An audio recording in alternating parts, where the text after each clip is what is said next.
Warm greetings, everyone. Welcome to today's session of Monday Munching and Musing with Women for Water. This session is conducted with the support of Water Resource Council of Women in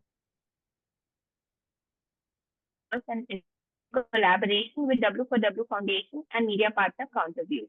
My name is Anubhuti Shekhar, and I'm the National Youth Representative of Wiki Water Resource Council.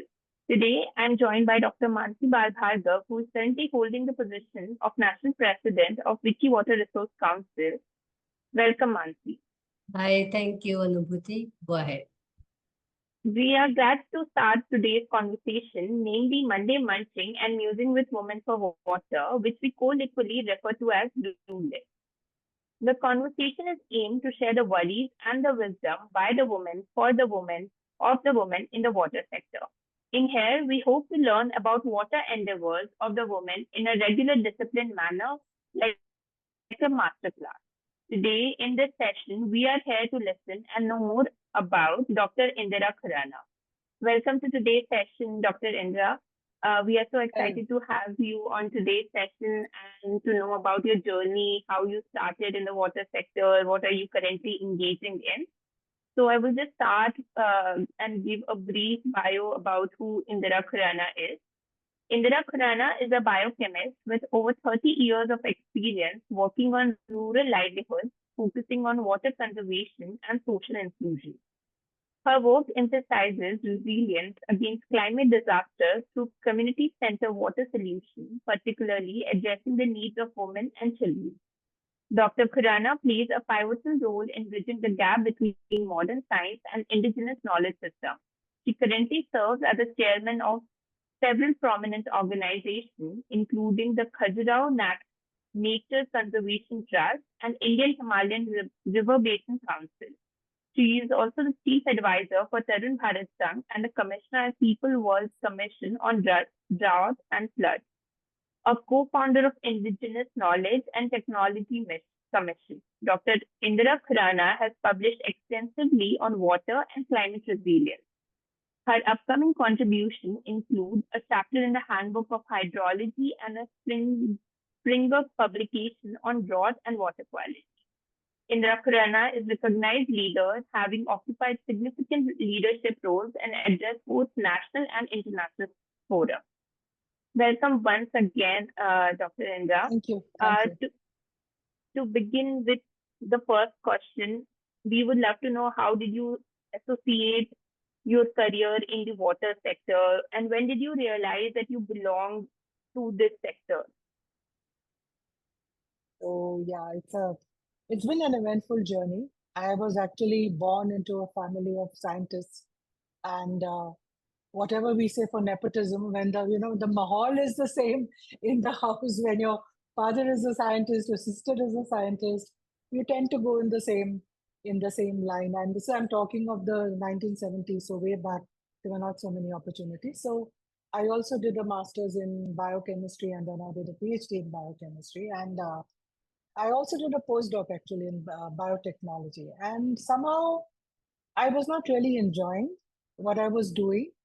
Somehow I was feeling that biotechnology was new in India at that time, and I felt the issues that the research that we were doing was not really commensurate with the problems that were there in India. Biotechnology was very nascent at that time, and then I shifted to Delhi, and I was like looking around. I got a research fellowship at JNU, but still not happy. And then I chanced upon an advertisement for Down to Earth. And so I just applied there. I was fortunate I got selected for writing in Down to Earth. This was the ripe age of 35. So I changed my career when I was in my mid-30s. I was fortunate to have the mentorship of Anil Agarwal. And under his mentorship, I learned so many things. And that's when I felt कि हाँ मैं घर आ गई हूँ. I'm no longer a round peg in a square hole. I'm basically a round peg in a round hole, or whatever, whichever way you would. So from there, I just went on and focused on water. And my heart actually belongs more to rural than to urban areas. So that's when my journey started in water, when I was around mid-30s. Right. It's literally my pleasure to have you today because when I started my journey in the water sector, Tarun Bharat Sangh was something which sort of inspired me to take water as a career. Because I remember in my school during our excursion trip, we actually went to Alwar and like stayed there for a Oh, okay. week, worked with Tarun Bharat Sangh. So that is Mm. how I actually learned about water and everything around it. So that is how I decided to do my master's in water. And currently, I'm a master graduate. And I always tell Dr. Mansi also, it's like when we started W for W first talk, we invited Dr. Rajendra Ji. So I was sort of helping him with the session, even though we couldn't have him for a longer time. But I shared my journey in the water sector. So it's a pleasure to have you on today's session. So, Dr. Thank you. Indira, I would love to know how are you currently engaged? What projects are you currently engaged in the water sector? Like a brief So, view of. so I've also been the vice chair of Tarun Bharat Sangh, and only recently we've looked for another person from the state who's basically now the current vice chairperson. So I've moved on to be the chief advisor. So I also did a lot of my learning Anubhuti from Tarun Bharat Sangh. So when I was in CSE, we were having a water conference. We had a 3-day water conference on water harvesting, an international conference, and since I was with the water unit, and so I had to basically look at all the papers that came in, talk to all the speakers, and then come out to the publication, making water everybody's business. I'm delighted when Mansi uses that term because many industries, when we go for meetings, World Water Forum and all industries, from bottled water, filters, and all say, oh, making water everybody's business. And we say, okay, your sense of business is different from the sense of business, but everybody is talking about this. So that gave me a real opportunity to learn about who's doing what, about the various issues, about the need of rainwater conservation, about the need of decentralized approaches. And in this whole journey, I think CSE and also Tarun Bharat Sangh played a big role. And each time, even now, when I go to the site and see the villages where this work is going on, every time there is a new learning. So there's so much to learn, and some of the work is like 40 years old. And why I'm saying this is when we are looking for sustainable solutions, villages here are examples that have been existing and continue to exist uh, in water security, which are like 30, 40 years ago, even before the whole concept of, sustainable development goals came. So right now, what I'm engaged in is, so I just follow my passion, basically. I don't work for anybody.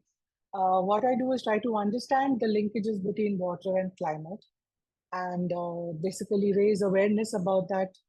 Look at sustainable solutions which can help build resilience amongst rural communities, and try to bridge the gap between science and modern science and with the science that the people use.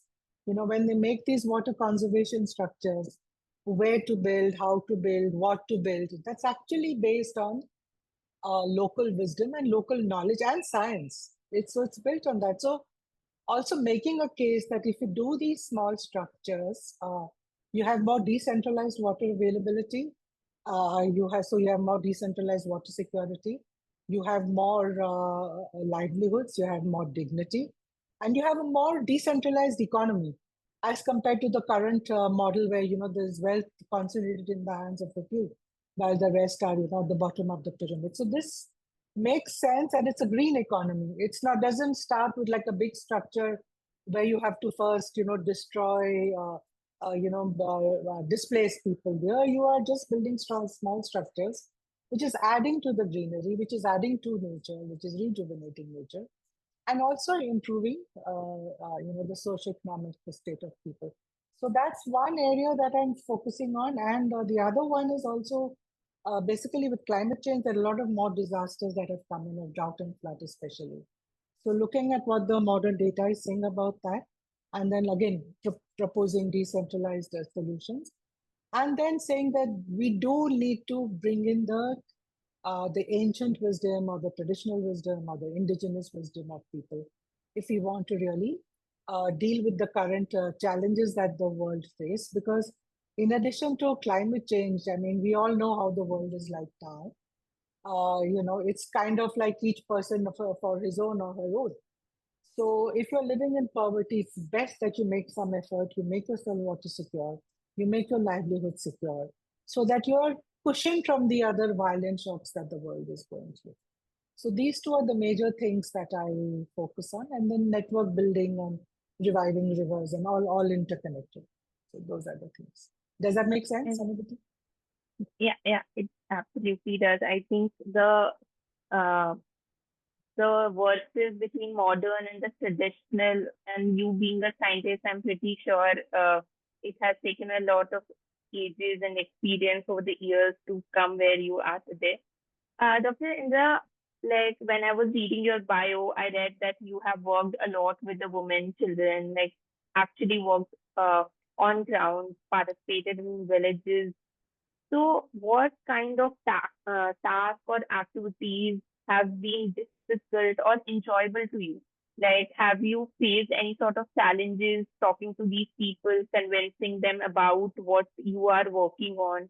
How easy or difficult it is to being on ground versus doing a desk job? What do you feel about I tell you, honestly, Anubhuti, if I'm in my home for a long time or an office in a long time, I yearn to go back to the villages and go back to to different civil society organization. There's an energy, there's a vibe that you get from there, which you don't get from that much sitting on the desk. And I always wonder how people who have so much to lose, have nothing, when you go there, they are so welcoming.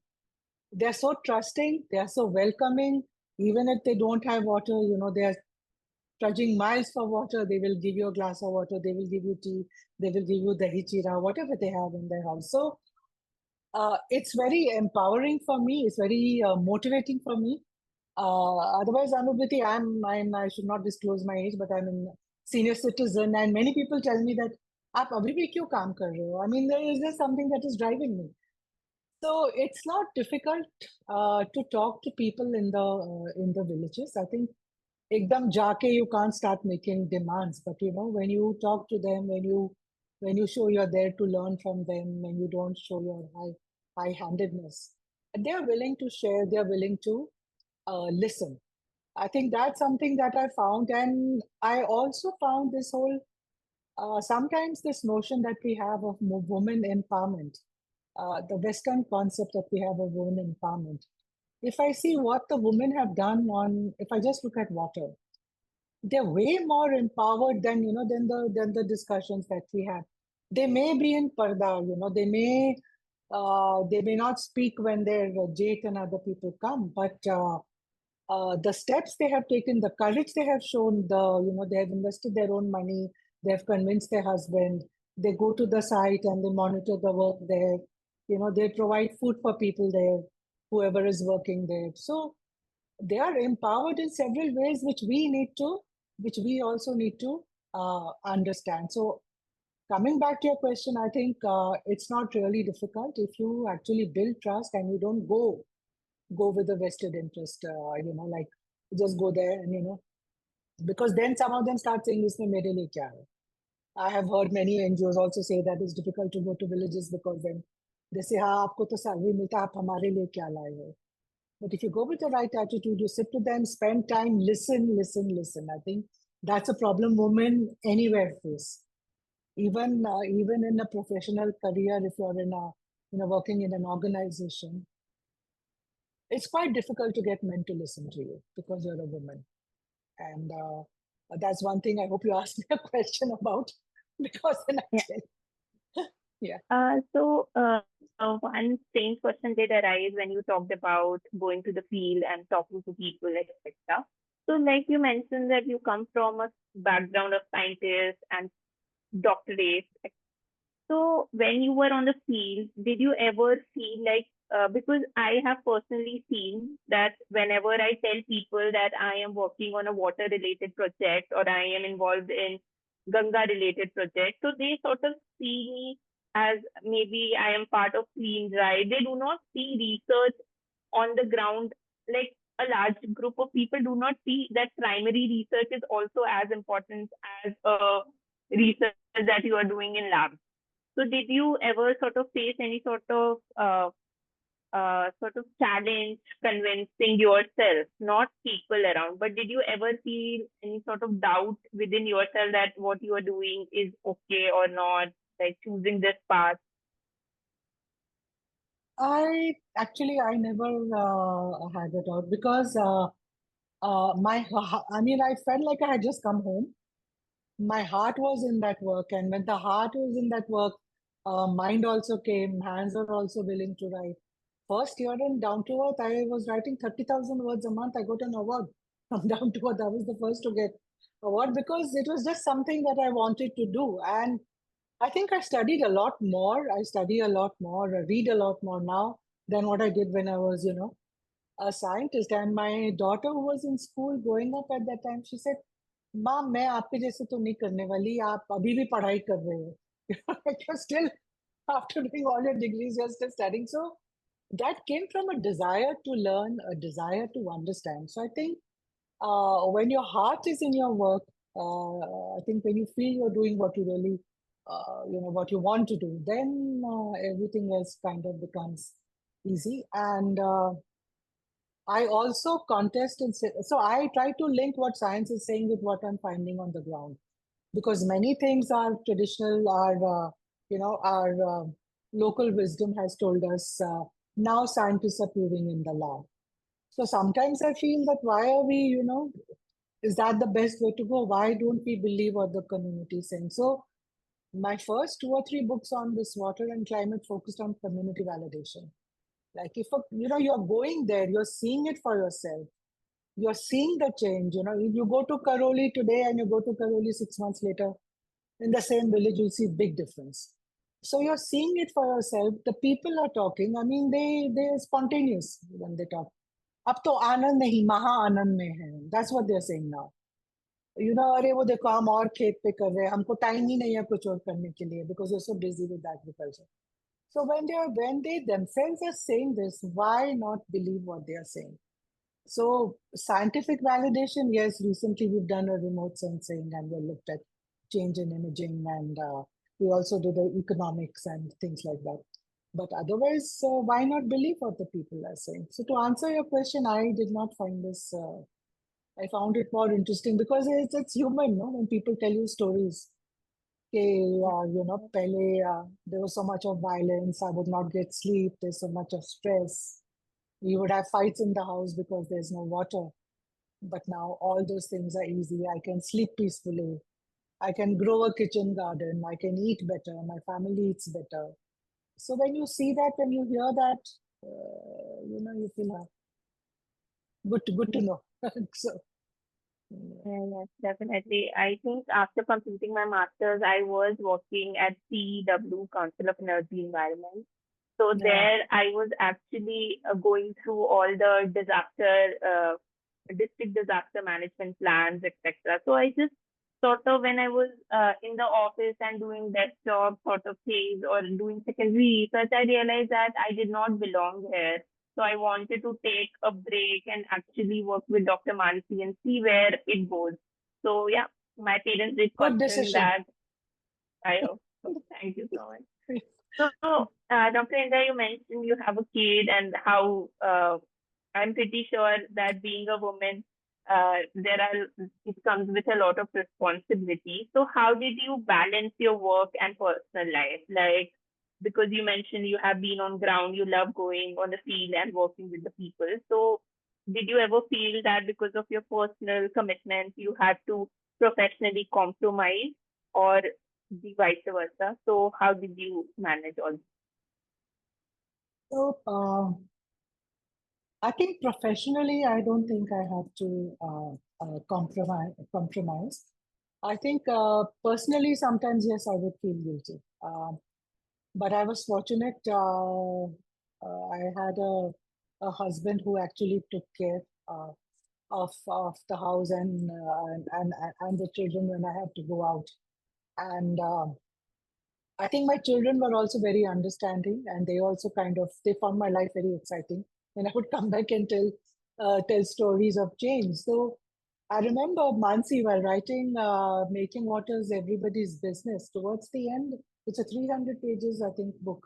Towards the end, I was coming back at 12 and I was going next morning at 9. And this was day after day after day. And even after the book came out, then I had to write to different media houses to review the book. Then I had to organize with partners the release of the book in different parts of India and the world. So my work didn't end with just the book has gone to press. So I used to feel like every day I'm doing this, every day I'm doing this, and I really enjoyed it. But there was always a niggling doubt. And then one day, my daughter, who was I think she was about in class 6, there was this bunch of roses which came to the CSC office. And I said, okay, I have an admirer, which I didn't know. And then I saw it was from my daughter. And she said, basically, hang in there, mom, you're okay. You complete, you do your job. So I think that was some fortunate thing. And my husband also has been pushing me, always pushing me. And he's managing. So I think that also brings a lesson that I have also met women engineers who are in the water sector and all, and they say, you know, like घर को भी संभालना है, mother-in-law है, तो वो, in-laws को भी it's not a bad thing, but what they're saying is that all that domestic work burden is coming on them, and then they have to leave for office, and then they have to come back, and they're in an environment, especially engineers, that too in irrigation sector, right? Or you're one woman among so many men. So, managing that thing. So I think there's a certain sensitivity that we need to bring into our families, and that needs to also start from home. That, give a woman some slack. She's, help her grow, help her nourish her, cherish her, let her grow. So I think that kind of support that gives you encouragement and confidence also to push ahead. Right. Thank you so much, Dr. Indra. I think and one time, I must give you another example. Yeah. Sorry, Anubhuti. So when my son was in the 10th, I could not take leave. I was working somewhere else. When he was in the 12th, I said, okay, now I'm going to be sitting at home because there's a doorbell ring. India doorbell rings anytime, 10 times. So, and the phone used to ring, landline and all that. So I stayed at home for 2 days. And he took leave, and he would see me sitting, answering mail, sitting and writing, talking. And he said, Mom, please don't sit at home. I don't want you here. I feel more upset that, your leave is also going and you're working also. Please go back to work. Don't take. So I think when you share your work at home and when you share excitement and the challenge and the problems that people are facing on any issue, be it water, be it sanitation, anything. So then when they feel indirectly, they're also contributing towards this journey. Yeah, they're also contributing towards the journey. Definitely. Thank you so much, Dr. Indra. I think after talking to you, I feel suddenly very energized and my battery is up. I will just hand it over to Dr. Mansi to take it from here. It was. Thanks, Anubhuti. Yeah, thank you, Anubhuti, and wonderful to see you, Indira ji, or I will just call you Indira. Yeah, please call me Indira. Yes. I must have met you many times in some of the conferences, but I still remember when I read this book, I met you at Making Water Everybody's Business. Yes. Do you see the book? It just sits behind me since ever. I'm talking about 1998. So this sits with me since then. Also one of the reasons why I'm still in the water sector. So thank you so much. And also it's lovely to have you here on this platform. And long wait, I must say, but finally we have you here. And good that you reached out to me, because this is very rare that someone reaches out to me and I'm like, yeah, yes, we are happy. Okay. So I wanted to talk to you actually. I've been seeing you. So yeah, both ways. Yeah, so thank you so much. And we have gone through the first round of questions, which was more about Indira as a woman in the water sector. The second round of questions, we will take more on the leadership in the women's among the women in the water sector, and just to understand from your vast experience some of the aspects and nuances where we can also see where is the strength or where is the weakness in the section.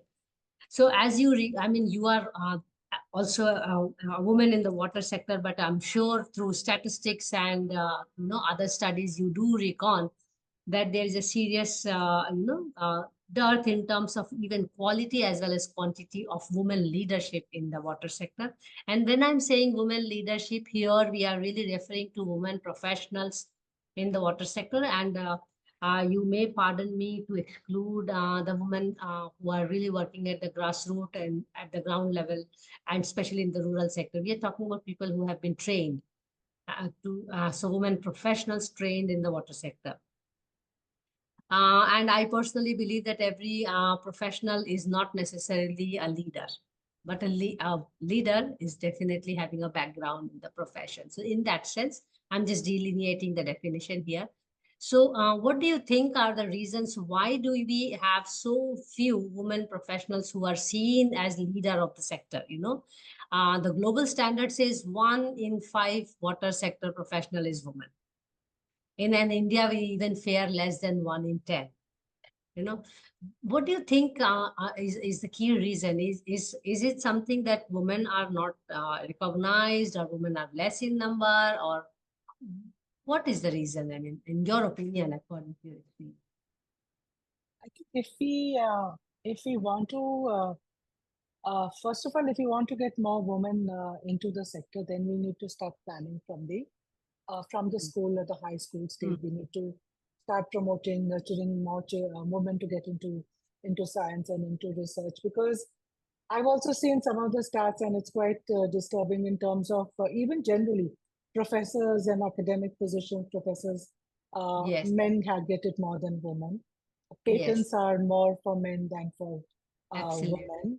In innovation, there are less number of women, and as a result, also many of the products that come out are not really women friendly. Yes. Even in case of when you're testing cars Uh, for crash, even I think only recently now the models are looking at women models. Even drug trials are largely based on men. So that's why the efficacy of medicines don't work so much on women as they work yeah. on men. And I think that's why male doctors fail to understand also that, अरे ये दवाई तो काम कर रहे हैं, women can occur other types. That's the kind of thing to feel. But no, there's a scientific basis to that. We need to understand that women Yes. bodies are different, and so they need a different kind of approach. I think there's a need for nurturing right from at least from high school, getting the girl students interested in science, getting them interested in environment, and then into water issues. Because it pains me also when I see all of us say, water is a woman's issue, drudgery, women's work burden, but we don't have many women actually actually saying that. And I think even when you come to higher level, and when I have also seen in different panels and in conferences, the space that is given to women is not equal to the space that is given to No, not at men. all. And I found this more after COVID. I mean, there were so many webinars happening in COVID, and webinars really took on after COVID, but I would hardly see any women. And my experience has also been through my career is that it's very difficult to be taken seriously. So you have to go and armed with all the evidence, with the knowledge, with the evidence, and you have to call out somebody if the person is saying something that is not correct. Politely, you have to call it out. You don't have to be strident in your response. In conferences, I found that unless you're the chief guest, if you're the chief guest, you're in the center. Otherwise, if you're a woman, there are probably one or two, and at the end of the panel, everybody will speak, and then all the men will take more than the time that you want, that they need, and they'll say, "Achha, आपके पास 5 minutes है, आप इसमें आप बोलिए." So I think that whole thing needs to change on its head. So I think this not listening and not understanding that it's important to have women, that needs to change. And I don't know what kind of incentives we can give. I'm sure there are some fellowships also that are there for women. They need to, the girls need to, the youth need to know about that. They need to get into higher education around water. They need to be convinced. I think, sorry, nurturing along the line. It's not something that's going to happen overnight. I think then we may find more women in this. I went and addressed a group. It was a government organization where they had a special 3-day training for women irrigation engineers. And the director said that we have so many brilliant engineers at different levels, but they are afraid to open their mouth. And if they do, the men don't let them speak.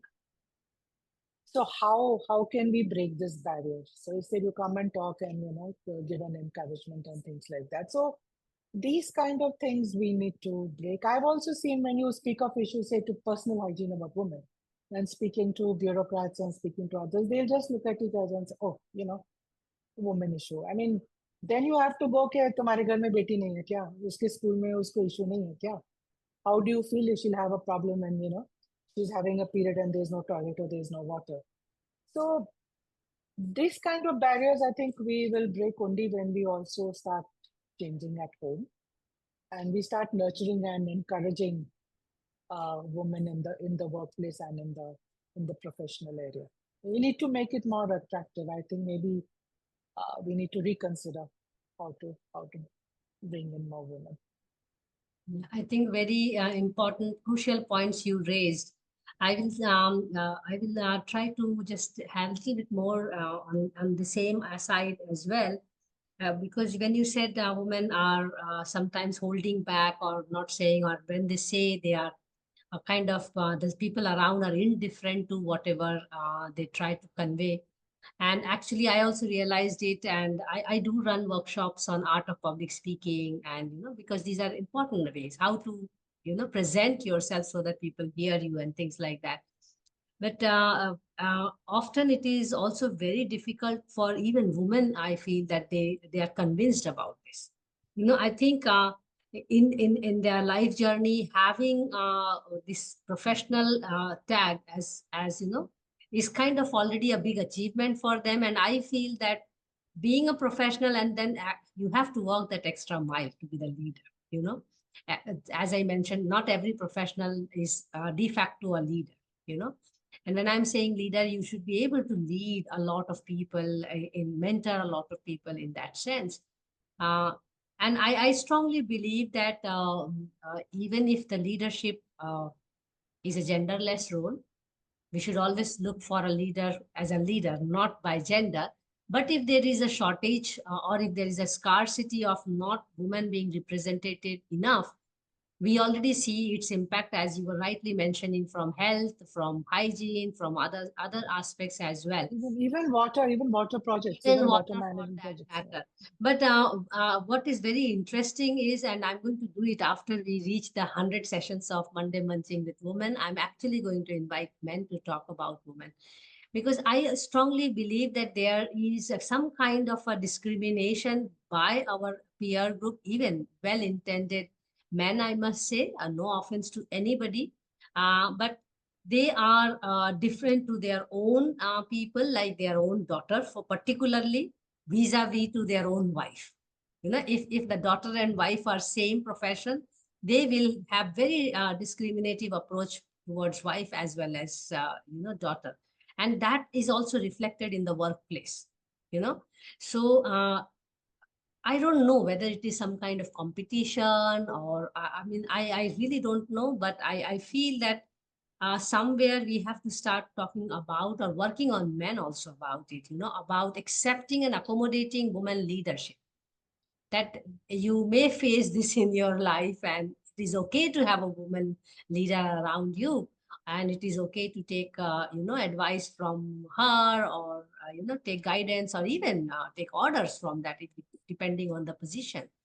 I think these kind of things also make a difference. And I have also seen women are really measuring every word if they are at a leadership position, because they know they have a smaller chances of errors as compared to men leaders. Men can be selected leaders without even sometimes marriage also, and then they can prove their worth. But for a woman to reach that position, she has to first prove the worth, and then there is a less room for error. Do you think my observation is right, or there I can improvise my observations? I think it's definitely right. It's all about power and some amount of Hmm. patriarchy also. No? Hmm. So if you want to seize power, then if the power is like this, you have to go here and this person has to come down. Hmm. So that then you get That's where I a have my balance. doubt also to you. So, is it like woman accommodating women in the leadership position means some people have to leave? And I think this is where we also have to work. No, no, it's not about leaving. It's about when you talk about listening. Sharing power. You Yes. know, it's that's where patriarchy comes in. No, like you always Mm, feel a man is better. Even in education, it will see. mm, You first want to educate your male child, or you want to put the male child mm, in mm, better schools or better colleges compared to to a girl child. So I'm not saying that move over men, the women are here. No, no, no, no. There's no But fun in usually that. I get that kind of feeling, when in the No, peer no, group. But it is not true. I mean, if at no. some point everybody will be, assessed based on the merit, especially once you are in that position. No, so when you were saying that men don't want to, sometimes they're reluctant to listen to take orders from the wife. So that I was saying sorry, from the, a woman boss, or even if their wife is doing well. So that requires a certain level of maturity and self-confidence also. Like, Hmm. if I'm a male, I'm where I am. I know my knowledge, I know my skills, I know my leadership. And I will not be threatened if my wife or my colleague is, that requires a certain level of maturity. What I was saying is that, if you take orders from women, then you also have to come down a little in your whatever you believe in as a male. So then you can, then there's some kind of, equation. I'm not saying that men have to go. I mean, everybody No, but that's has kind his of, space. leadership No, position no, is no, no, no. pyramidal. It's a Yeah, pyramidal position. yeah, yeah, From 100, there will be one leader in an yeah, organization. Let's put yeah. it that way. But then there is an issue. Yeah, But but anyway, Mansi, sometimes I've also heard organizations say, okay, especially CSC. banks and corporate sectors, that, oh, you're a woman, you're a young woman, you just got married, you're going to have babies. Hmm. So those kind of things are also there, which kind of Yes, their absolutely. That comes hamper that. heavy on women actually, especially the Yeah, yeah, pregnancy period and raising yeah, the yeah. child. Yeah, so It that comes very heavy. then those things we need to also, those are also factors. And I feel even in the political spaces, Hmm. where we have political leaders, even I think we also need to do better as women in science or Absolutely. women in water. We need to engage with them and say, please start raising these issues, Hmm. in the parliament. If there are committees, like if there are women committees, then get this water. If there are water committees, get this issue of women. So how much more can we build the bridges and have cross-cutting themes? I think that's something that we need to work on. So when I work on water also, what does it mean for women? What does it mean for children? So always that question uh, is there. We know that women feel more than face more challenges than men. That's proven again and again. So the benefits also, there's so many different ways that a woman and a child benefits which are way more benefits that a man may experience. So I think we also need to engage more proactively. And Mm-hmm. sometimes I also feel it becomes such a divisive debate and very Hmm. strident at times. Then you're missing Yes, the main focus, the main objective, the main vision that you have. Somehow that is going. yeah. And I think if men need to feel secure, if women leaders are there, then we need to do a bit of that.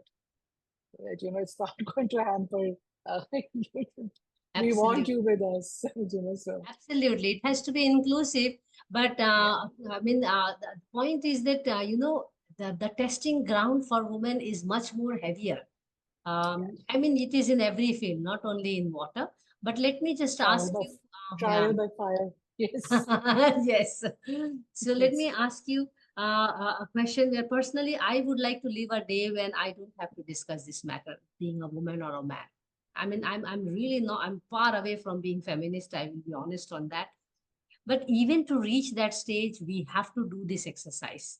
You know, when I started working on women for water, I was doing a lot of research, and I did realize that women themselves are not documenting and disseminating their work.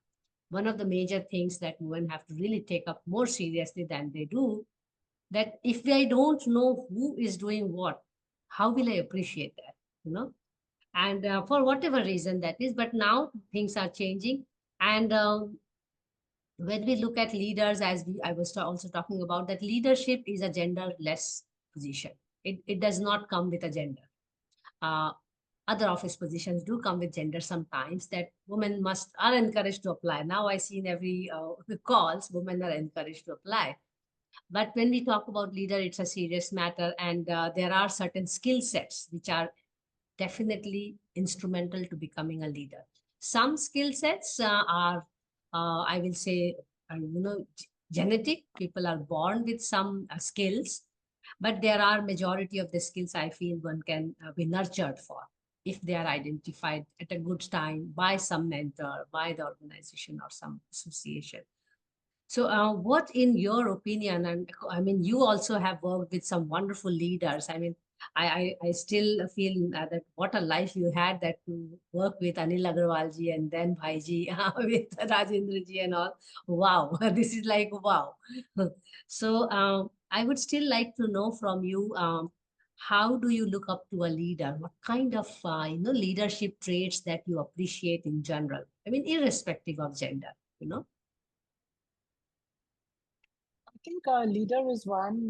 First of all, I think self-confidence is very important, and I've seen that in many organizations, you know. And I know many of us in the organizations we work, we say, "Arey, ये top executive कैसे बन गया?" Be honest, I don't know if you worked in many places, but No, I've I heard have so many not been people. in, I have not been So accommodated in many they have, places. then somebody will say, नहीं नहीं उसमें skills होंगे जरूर, whoever selected that person would have looked at, but then you're working under that person for like a year or so, and you say, अरे मेरे को दिखता नहीं है, you know. So basically, I think a person should have a good vision, understanding of what the person has come to do in that organization or that position. Should be confident. Many places, again, I'm speaking from my work experience, that Yes. many places, you know, when your team is not performing well, then you grumble. If your team is performing really well, then under you're like, अरे ये तो मेरे से आगे बढ़ जाएगा.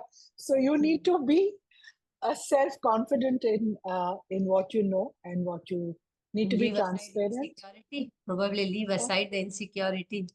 Yeah, and be transparent and be nurturing. Basically, you know, be like a chhatri, which basically you let other people grow and give them the credit that they are working on.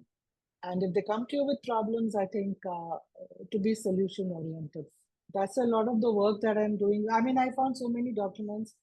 You will have 10 pages of problem and one half page on the solutions, when it should not actually be the reverse. So similarly, when you are the leader, if somebody comes to you with an issue, I think we should be in a position to discuss and find out solutions.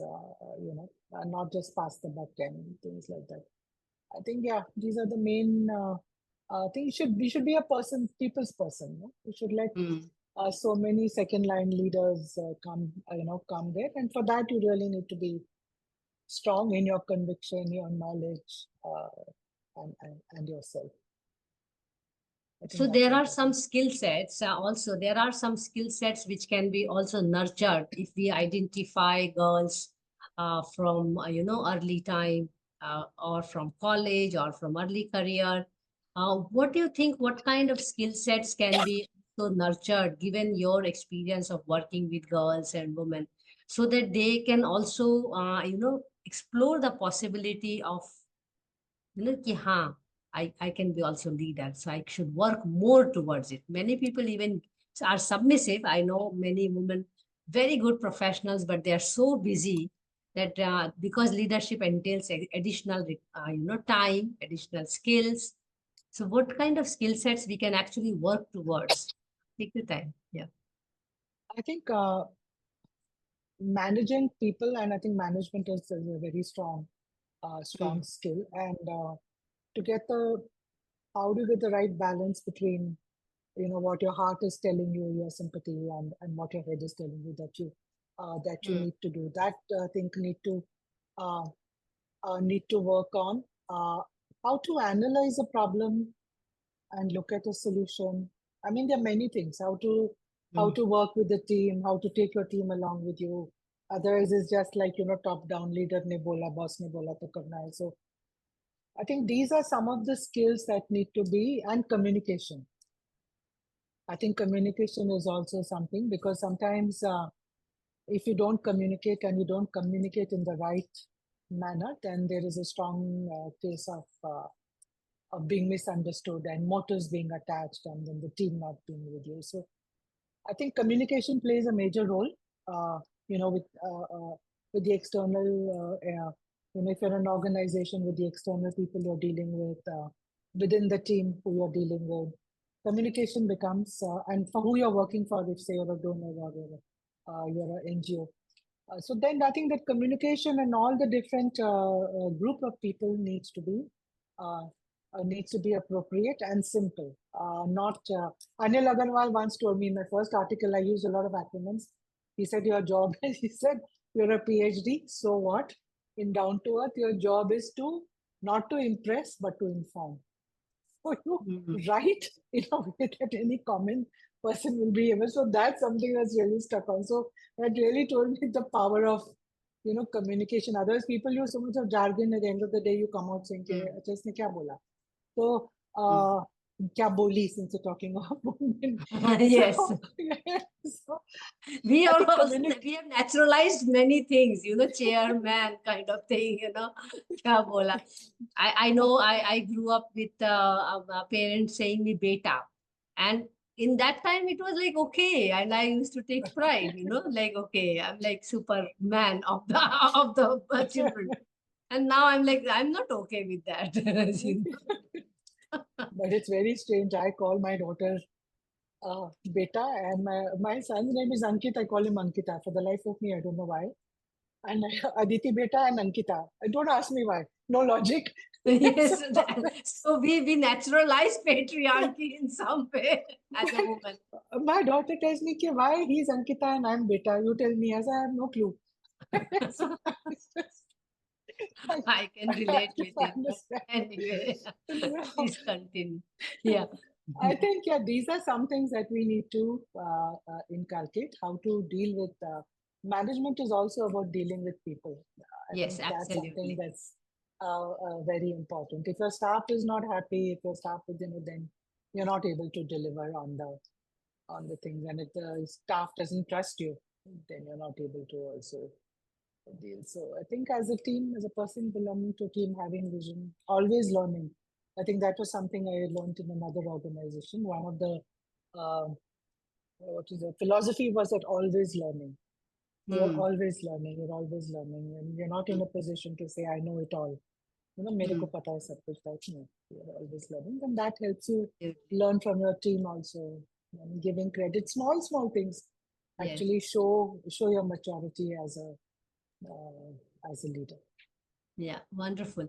So my next section and the next question, it is not very difficult for people like you have traversed so much, is about the role of platforms and networks and associations, and keeping in mind if women have to really excel in in their work, as well as their work being visible to others, so that they can explore the possibility of leadership and all.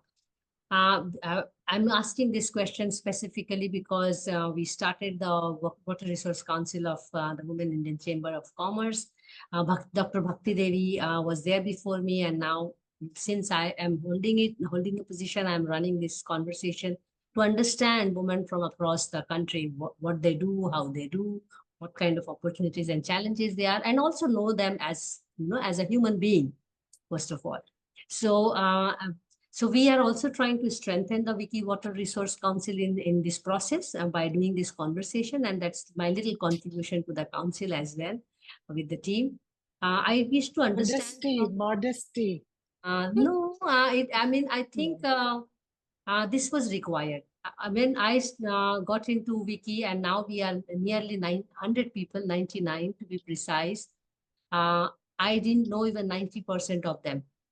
Now I know them because I went through their biography. I had this kind of conversation with many of them. So I have to be honest that I didn't know many people. And actually, I started my career knowing you and Sunita Narayan as the role model. Then I got to know, of course, before you, I knew Vandana Shiva, and I also knew Medha Patkar's work.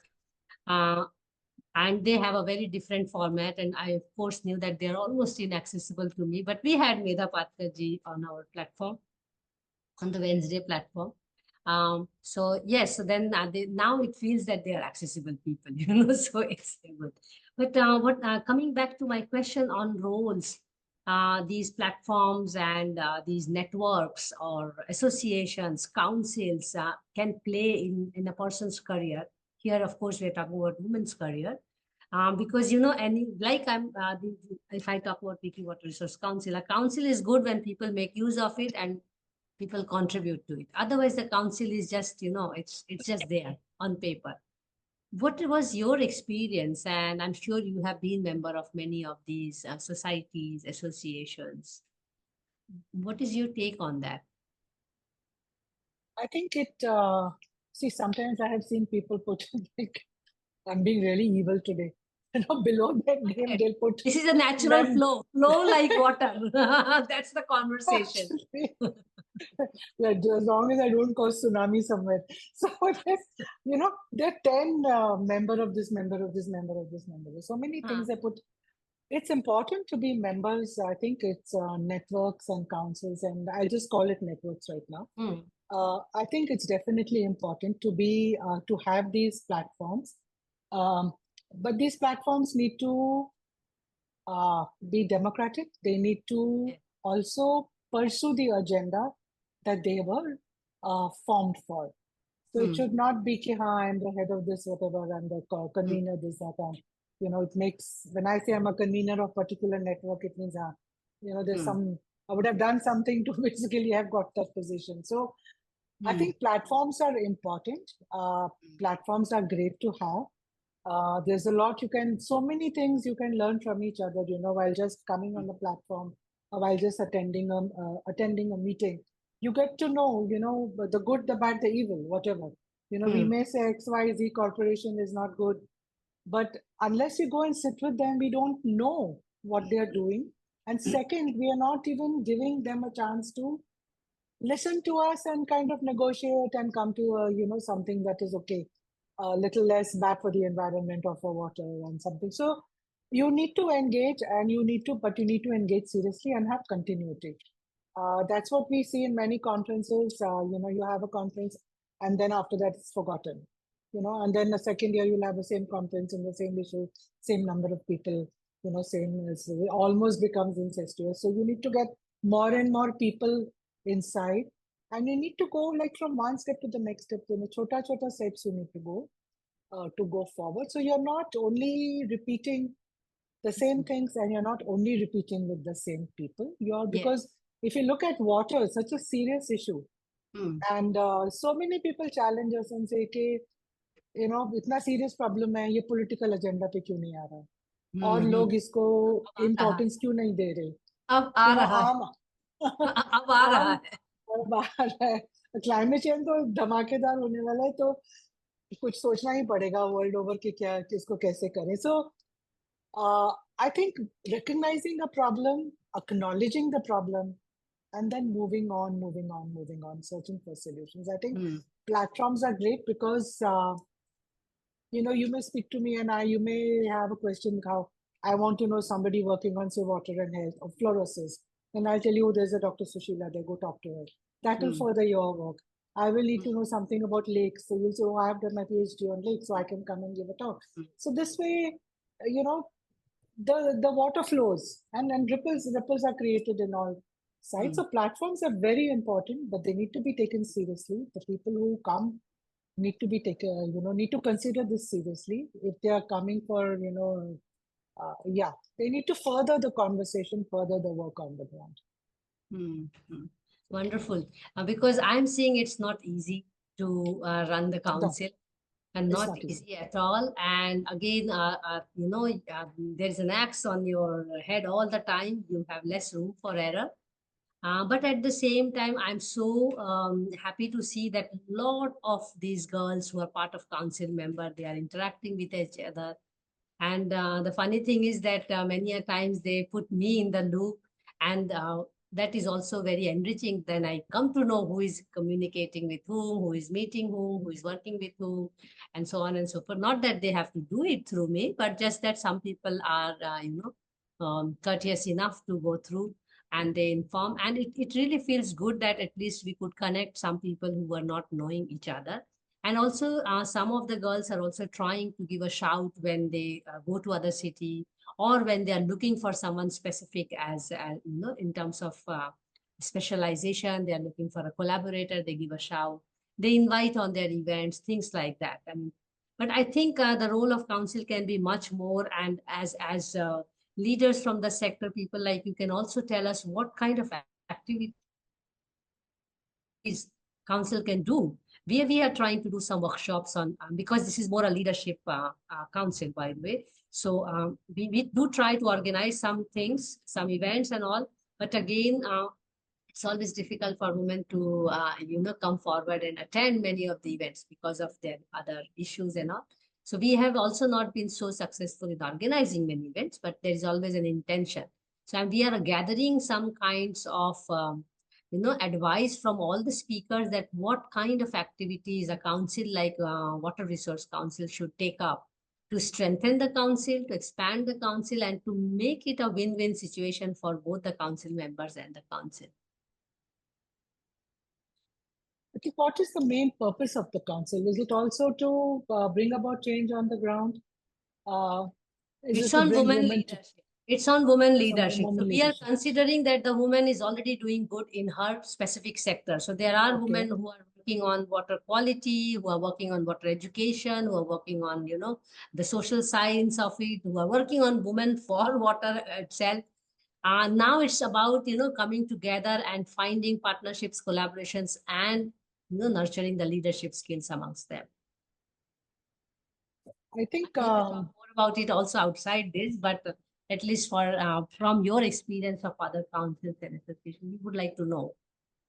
I think organizing, there was a phase in my life when I myself organized many, and some were good, some not so good. There was a phase after that, then I felt that I don't need to go to anymore because it's the same old, same old. But right now, again, I'm in the phase where I feel that when I go, I listen and I also contribute my Yes. two bits of Yes.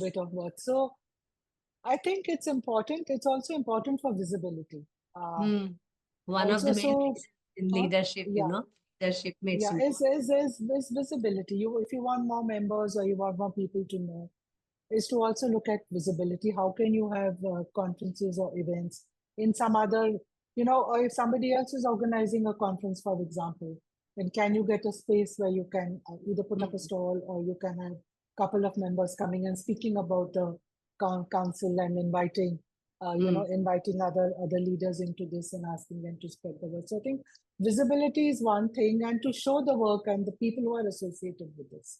So if you show that, then people will also feel that, okay, XYZ is there, so it means that there is, we need to break out of the sector. Yeah, we need to break out of the group that we are. And I face the same problem in, we have the same number of people who we are convincing. And each time we hold a conference, somebody says, "Ke, अरे ये तो हम सबको पता है, किसी और कोई नए बंदे को लेके आओ, who brings somebody else who doesn't know, try convincing somebody else." So then that way, then your ripples get wider and wider. So I think visibility is one. You have to identify different ways in which you can do this visibility. Maybe have, because I think many people who are part of the council are also doing their own thing. Oh, yes, absolutely. Very successful women professionals, but we do have a good number of young council members like Anubhuti. So do you have regular meetings? Do you have? Yes, so we are doing mentoring for the young people. So that is happening right now. and it's like small gatherings people are doing, but we have only managed to do couple of, I mean, not a little bit more, 3 or 4 regional workshops where we were trying to really talk about leadership skills, public speaking, communication, writing, and things like that, interacting with community. I think also reaching out to universities and all that.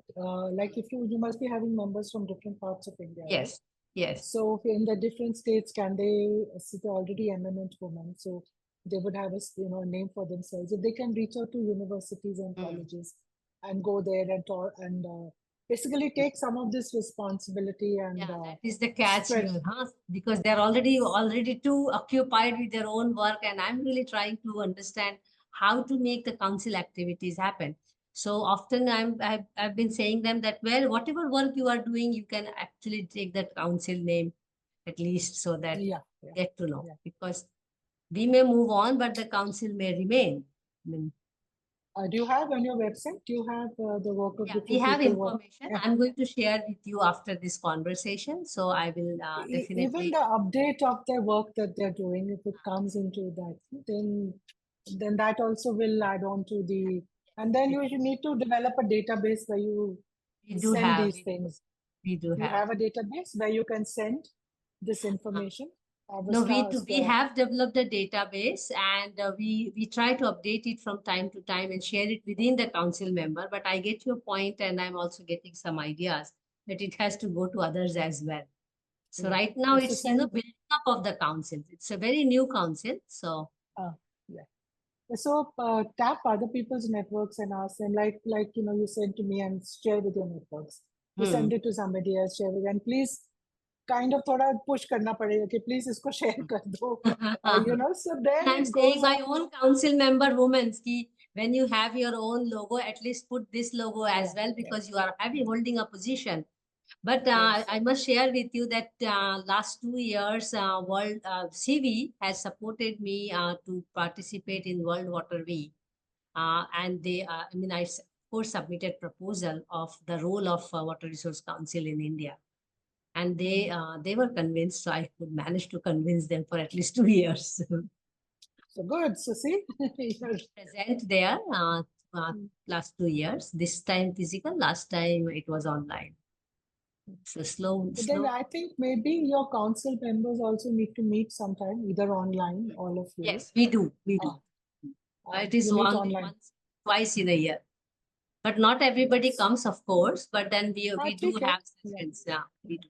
So these are very good suggestions from you. That brings me to the last round of questions, which is more on youth oriented. And I see Anubhuti is having some problem, and Priyanka was dropped out from her network problem today. I think the weather is also a problem. So I will ask on their behalf because of questions are focused on youth.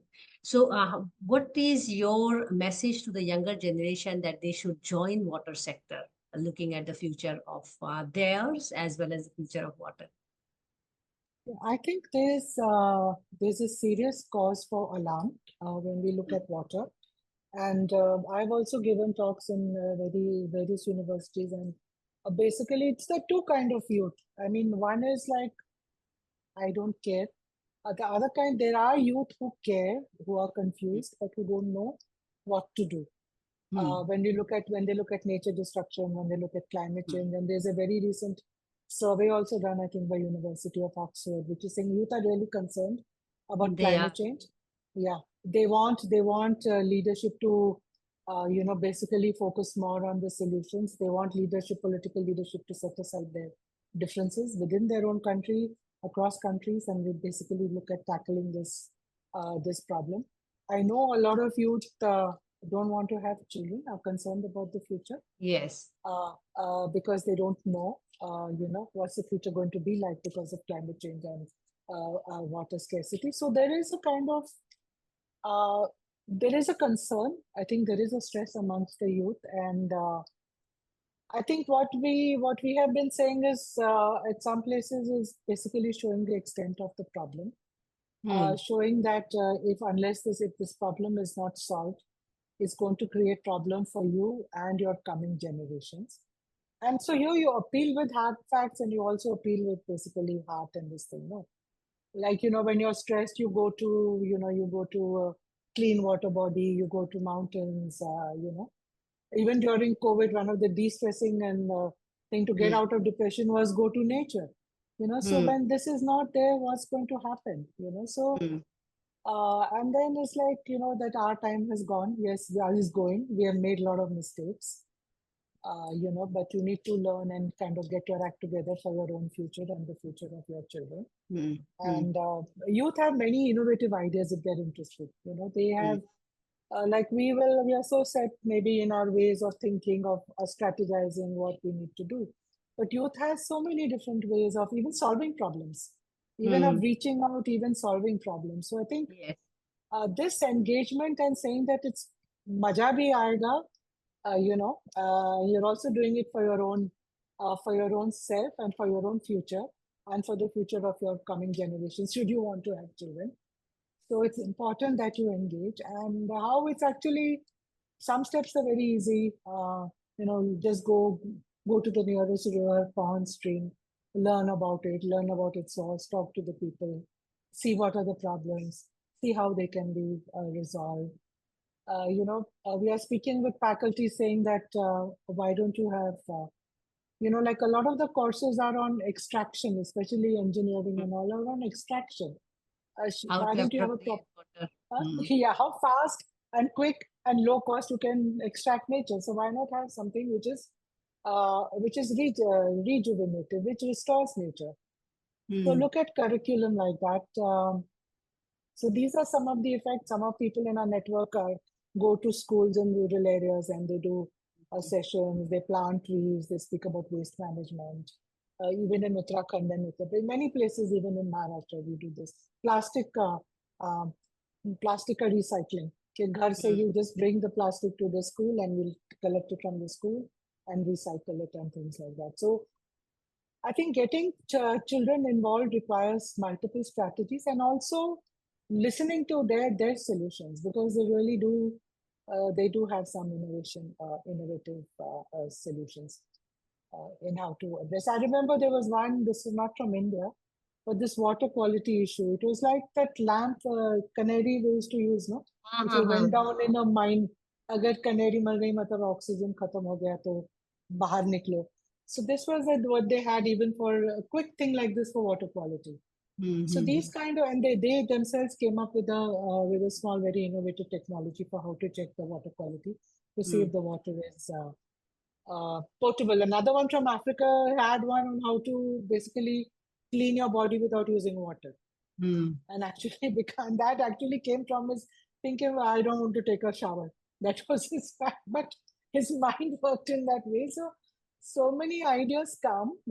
I think we need to generate that interest and curiosity uh, right from school. And we know, all of us know that अगर school में madam ने बोला है तो घर में तो पत्थर की लकीर है.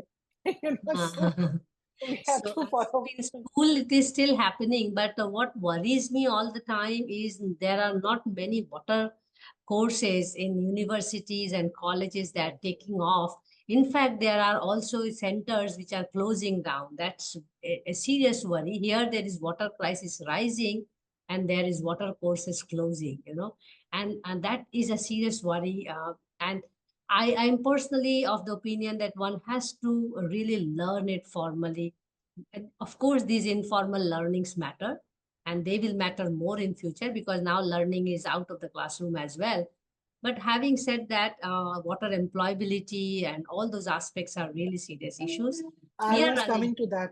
Sorry, I was coming to that, that people don't see. We interacted with a couple of universities and who had deep respect for Rajendra Singh and the work he and his networks are doing.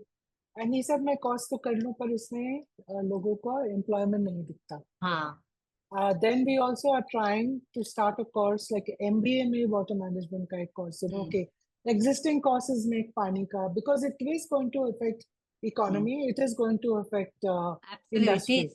Supreme Court, Yeah, RBI have all made some yeah, statistical announcements yeah. how impacting GDP.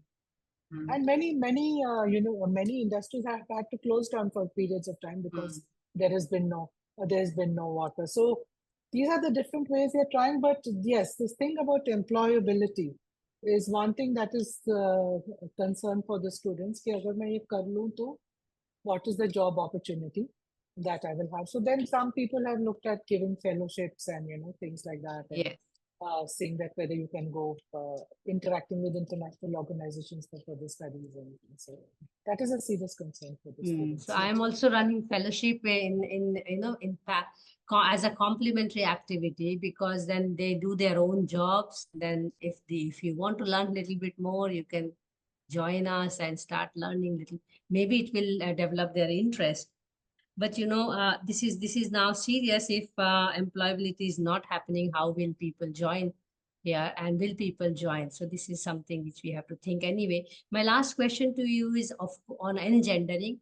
What kind of a little behavioral change you think in a workplace, both boys and girls and other genders, should really inculcate as a habit, I must say, so that the sector becomes gender neutral or gender equal. In future, we don't have to, girls will not be hesitant, or they will not feel intimidated at situations. What kind of things? Both, all everybody should keep in mind that woman feels more, empowered, not is not the right word, but she feels really that she can speak her mind, you know. I think a lot of this is to do with the culture of the organization, and that has to be inculcated when you join. Hmm. A lot of, I think, a lot of training workshops, if you have, like sensitization. I won't call it training, a sensitization workshops on this. And there are many. You yourself are a facilitator. There are many excellent people who are, facilitators who just make you think through and who make you realize, and then you need to get back to that. So if we have a training for 3 or 4 days on this in an organization, एक तो turnover होता रहता है, so you need to have it on a regular basis, and secondly you need to come back, say after 6 months or after a year, and say, okay, this is what we had said, this is what organizationally we had agreed we will do to make this a gender neutral organization. So where are we on that? And my first thing is that acknowledge the problem, because if you don't acknowledge for anything, if you don't acknowledge the problem, you're not able to. Health issue also, you have to identify, acknowledge. If we say, okay, India doesn't have a water crisis, we will not be able to find solutions. Absolutely. So yes, we are not blaming anybody. Yes, we have a crisis. We need to say what is the crisis, and then we need to find solutions. So if you say कि नहीं कुछ नहीं है वहाँ पे, से सब ठीक है, all is well, if you go with that, then nothing will ever be well. So I think a lot of sensitization has to happen, and regular. Absolutely. Regular. Yeah. That brings an end to our conversation. But if you have any question for me or for anybody in the team we have at the background, and this is a time for you to ask that question. Otherwise, I will call it off and do the vote of thanks. No, I think I don't have question. I think I have only I would express gratitude and that you call me, and also gratitude for this kind of work that you're doing. Yes, so thank you for doing this kind of work that you're doing, and continue, and let's just take it forward, and if there's anything I can do, I'd be happy to. Yes, we are inviting you to be advisor at Vicky Water Resource Council right away after this, and also I will share with you what we do, and then you can guide us what more we can do through this. So I have one suggestion for that. Can I? Please go ahead. Sorry, because I know you said that this is about professional women in the professional space. I know you made that. Because we have to delineate. No, we have to delineate the work at some point. Yes. Yeah, but I was thinking at some point of time, if you could think of having a regular means doesn't mean once a week or twice a week, maybe once a month, looking at rural leadership from the ground. We would love to. Please help us get that. Because I will help you get some, I'm sure in your network you have, because we just got once Jal Saheli. Only one time we could get Jal Saheli. Oh, you got a Jal Saheli? Okay. And that was a fabulous session. Trust me. I am Jal Saheli ki Saheli. 10, 12 girls from different villages sitting together. It was really good. And then we Yeah. had Fulbasan Bai from Chhattisgarh, Padma Shri, but we could not complete her interview because there was a network issue in the village there. So we are still hopeful that we will do the interview with her again. But please, we would love to organize series with them. If you say once in a month, you decide the slot, and we are up for it. Anubhuti manages all this, and she knows you very well now, and we are really looking forward to it. It's just that I personally did not have that access, and also because the Water Resource Council started with this kind of delineation, but why not? We No, should that's learn definitely rural needed. I boundaries. mean, when I see in a conference on the panel in the tables, I hardly see any women. So it's definitely needed. But this has been my dream for a long time, that these women who are doing great work in whichever field around water, Yeah. let's just let them also feel that they are. Absolutely, part of absolutely. I mean, actually, this was also inspired by the work which UNDP CV did, the compendium of the rural women leaders during the COVID time. And we are also trying to write a small booklet out of these conversations, by the way. So we want to just finish 100 and then focus on the booklet. So yes, Anubhuti, you heard Indira what she said. So we know you have to go after her life to find a woman from the rural areas, and we should get them on board Yes. about them.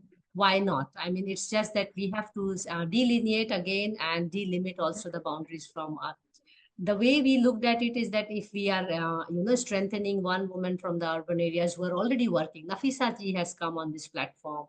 I'm waiting Okay. for Azila to arrive on this platform. Sara Ahmed has come. We already see that they are anyway working in the women's sector, no? So having her itself tells me that, okay, there are more women who are attached to her. But definitely that advice is taken very seriously, and we will look forward to starting that series as well. I mean, it will be part of this series only. We will not have any different from this. But thank you so much, Indira, for this enlightenment. Thank you, Pavin. I really Thank felt you. the conversation was flowing, and at some point in time, I realized that you were also saying, I'm just flowing, I mean, I'm speaking my heart. So I hope you enjoyed this conversation. Oh yes, thoroughly. Yeah, so may you remain an inspiration to all of us. You have been one of my inspiration all my life. I mean, I already told 1999, I met you first time. I'm so grateful that we have learned about your water endeavors, you as a person, other than your professional work. May you also continue your water activities and do keep us posted about it.